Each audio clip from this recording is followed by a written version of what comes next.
अस्सलाम वालेकुम दोस्तों, अपनी नेक्स्ट वीडियो के साथ मैं हूं मनसूर अली। अपने चैनल देश परदेश में आपको वेलकम करता हूं। दोस्तों, जैसे कि लास्ट वीडियो में मैंने आपको बताया कि हम अपनी नेशनैलिटी किस तरह से प्रोसीड करते हैं और किस तरह से वसूल करते हैं। एक भाई हैं मोहम्मद नजीब साहब, जिनकी फरमाइश पे मैंने ये दोनों वीडियो बनाई थी। उन्होंने मुझे कमेंट किया था तो कि कुछ मालूमात चाहिए थी उनको, तो मैंने सोचा कि क्यों ना वीडियोस बना के अपलोड की जाए ताकि तमाम को इसकी मालूमात मिल सके।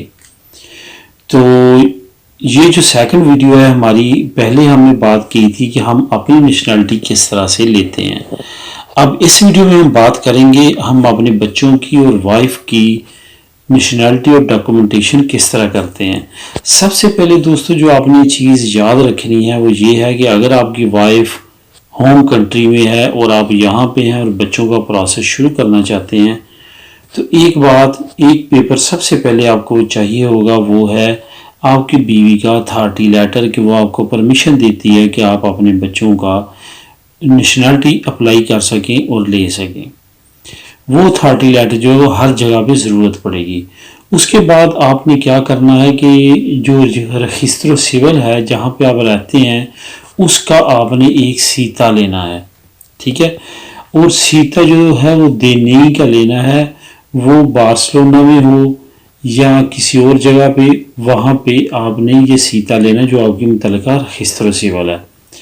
वहाँ पे आपको सीता पदीर करने के बाद आपको डॉक्यूमेंटेशन चाहिए, जो कि अब यहाँ पे अगर तो आपके बच्चे स्पेन के अंदर पैदा हुए हैं उनकी रिक्वायरमेंट कुछ और है, अगर आपकी होम कंट्री में पैदा हुए हैं तो उसकी रिक्वायरमेंट कुछ और है।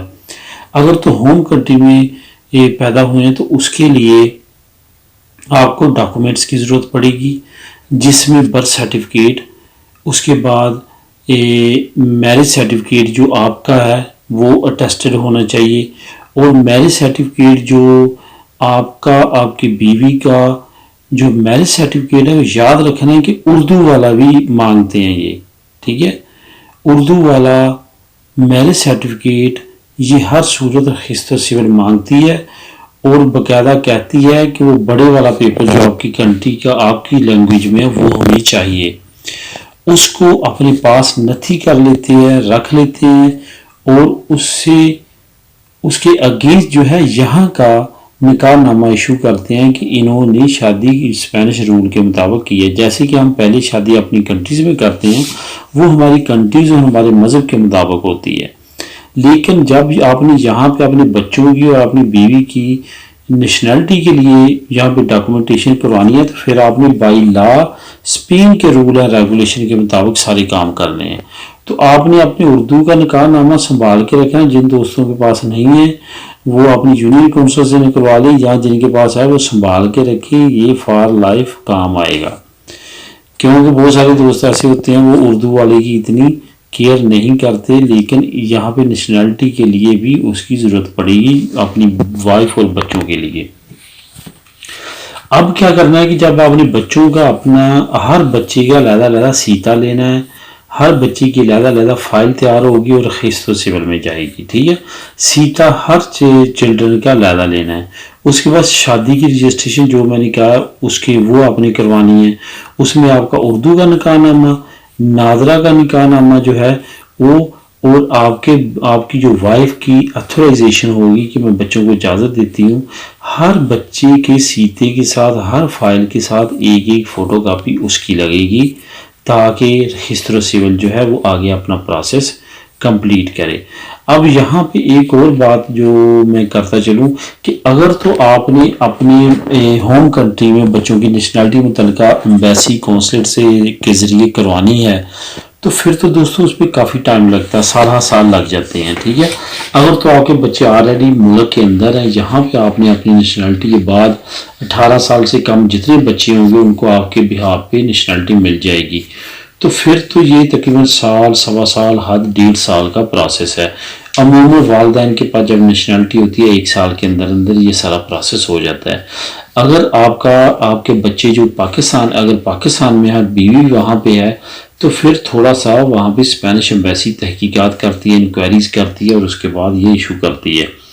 और फिर थोड़ा सा टाइम लग जाता है, और कुछ दोस्तों का 3-3 साल तक तकरीबन टाइम लग चुका है और उनका इन प्रोसेस तकरीबन एंड पे प्रोसेस पहुंच चुका है। इस वजह से जो आप होम कंट्री में करते हैं वो थोड़ा सा प्रोसेस लेंथी और लंबा होता है। तो इस वजह से दोस्तों ये जो केस है ये वेरी करता है हर पर्सन टू पर्सन। अब अगर आपके बच्चे यहाँ पे हैं, मैं 2-3 बातें आपको बताता हूँ। बच्चों की नेशनलिटी 2-3 कैटेगरीज में डिफरेंट है। अगर आपके बच्चे आपकी होम कंट्री में है तो डिफरेंट है, अगर आपके बच्चे यहाँ पे स्पेन में है तो डिफरेंट है, अगर आपके बच्चे आपकी नेशनलिटी से पहले पैदा हुए हैं तो कानून और है, तब डिफरेंट है। अगर आपके बच्चे आपकी नेशनलिटी के बाद पैदा हुए हैं तो भी कानून डिफरेंट है। यानी कि हर हर एक्ट पे लॉ जो है वो डिफरेंट एक्ट करता है।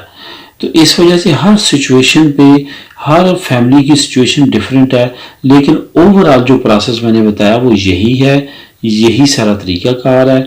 आपने जब यहाँ से सारे डॉक्यूमेंट्स क्लियर करवा लेने हैं तो मुतल्लिका स्पेनिश एम्बेसी में भेजने हैं।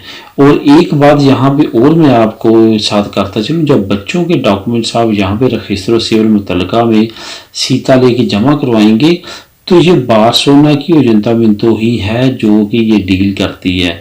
बाकी अयuntamiento ज़्यादातर ये कहते हैं कि आप अपनी होम कंट्री में अप्लाई करें और वहाँ पे अपने बच्चों का जो स्पेनिश एम्बेसी इस्लामाबाद में वहाँ पे अप्लाई करें और अपने बच्चों की सारी डॉक्यूमेंटेशन वहाँ पे करवाएं, तो वो और ज़्यादा टाइम लगता है। लेकिन बार्सिलोना की रजिस्टर सिविल जो है वो काम कर देती है।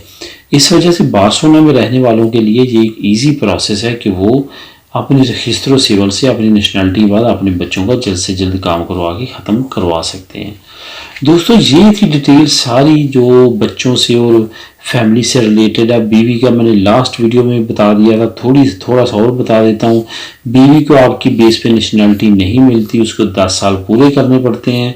उसको आपके बिहेव पे एक तरहीता कम्युनिटारियो मिल जाता है जो आपके साथ यहाँ आपकी एंट्री होगी, वहाँ आपकी वाइफ आपके साथ जा सकती है, उसको वीज़े की ज़रूरत नहीं पड़ेगी। लेकिन आपकी वाइफ को भी जो है आपके साथ ही ट्रैवल करना होगा, अलहदा सेपरेट वो ट्रैवल नहीं कर सकती।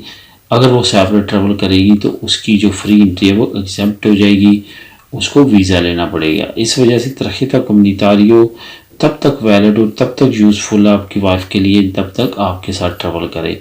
अगर वो ट्रैवल नहीं करना चाहती तो सेम लाइक दूसरे डॉक्यूमेंट्स की तरह लार्गो दुरासियोन की तरह वो एक कार्ड है और वो अपने पास रख के उस पर कारोबार भी कर सकती है, उस पर जॉब भी कर सकती है और उसको न्यू जिस तरह दूसरा कार्ड होता है उसी तरीके के साथ करवा सकती है।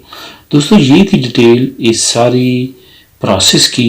अगर फिर भी कुछ चीज़ें इसमें मिस हो चुकी हों तो आप मुझे कमेंट कर सकते हैं, मैं कोशिश करूंगा उसका बेस्ट आंसर देने की। दुआओं में याद रखिएगा, मिलेंगे अपनी अगली वीडियो में, तब तक के लिए अल्लाह हाफिज़।